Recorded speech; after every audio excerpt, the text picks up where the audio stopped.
ಇಲ್ಲಿ ಇದನ್ನು ಕೊಟ್ಟವ್ರೆ ಏನು 5 power of x times of √2 equal to √50 ಅಂತ. ಇವಾಗ ಎಕ್ಸ್ ಅಂದರೆ ಎಷ್ಟು ಅಂತ ಕಂಡುಹಿಡಿಬೇಕು. ಫಸ್ಟು √2ನ ಕಡೆ ಕಳಿಸ್ಬೇಕು.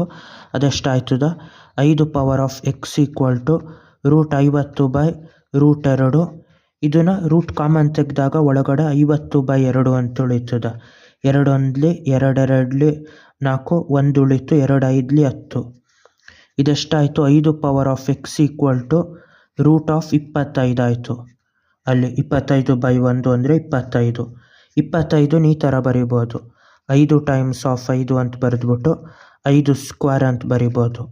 ಹಂಗಾಗಿ ಇಲ್ಲಿ √5 ಸ್ಕ್ವೇರ್ ಅಂತ ಬರೆದ್ಬಿಟ್ಟು ಸ್ಕ್ವೇರು ರೂಟು ಕ್ಯಾನ್ಸಲ್ ಆದಮೇಲೆ 5 power of x equal to 5 ಅಂತಾಯಿತು. ಏನೂ ಇಲ್ಲ ಅಂದರೆ 5 ಪವರ್ ಆಫ್ 1 ಅಂತ ತಗೋಬೋದು.